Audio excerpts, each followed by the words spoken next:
فوجی عدالتوں میں سویلینز کے ٹرائل کے حوالے سے مقدمے کی سماعت کے دوران جسٹس نعیم اختر افغان نے ریمارکس دیے کہ پی ٹی آئی نے اپنے دور حکومت میں بڑی گرم جوشی سے آرمی ایکٹ سے متعلق قانون سازی کی۔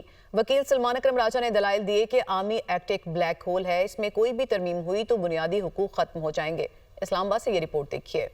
فوجی عدالتوں میں سویلینز کے ٹرائل سے متعلق اپیلوں کی سپریم کورٹ کے آئینی بینچ کے روبرو سماعت۔ وکیل سلمان اکرم راجہ نے دلائل میں کہا کہ 1975 میں ایف بی علی کیس میں پہلی دفعہ 21D1 کا ذکر ہوا۔ آرمی ایکٹ ایک بلیک ہول ہے، اس میں کوئی بھی ترمیم ہوئی تو بنیادی حقوق ختم ہو جائیں گے۔ قانون کے مطابق جرم کا تعلق آرمی ایکٹ سے ہونا ضروری ہے۔ جسٹس محمد علی مظہر نے استفسار کیا کہ 21D کی حیثیت کو ہر مرتبہ سپریم کورٹ جوڈیشل ریویو کیوں کرے۔ سلمان اکرم راجہ نے کہا کہ لیگل فریم ورک تبدیل ہو جائے تو جوڈیشل ریویو کیا جا سکتا ہے۔ جسٹس نعیم اختر اخوان نے ریمارکس دیے کہ 21D کے لیے 1967 میں آرڈیننس لایا گیا، کہیں ایسا تو نہیں کہ آرڈیننس کی میعاد ختم ہونے پر متروک ہو گیا ہو۔ جسٹس محمد علی مظہر نے ریمارکس دیے کہ اگر کوئی جاسوس پکڑا جاتا ہے تو اس کا ٹرائل کہاں کریں گے۔ سلمان اکرم راجہ نے جواب میں کہا کہ اس کا trial special under official secret act کے تحت ہوگا۔ کلبھوشن کا کیس آپ کے سامنے ہے۔ دنیا میں ایسا کہیں نہیں ہوتا کہ آئین بنیادی حقوق دے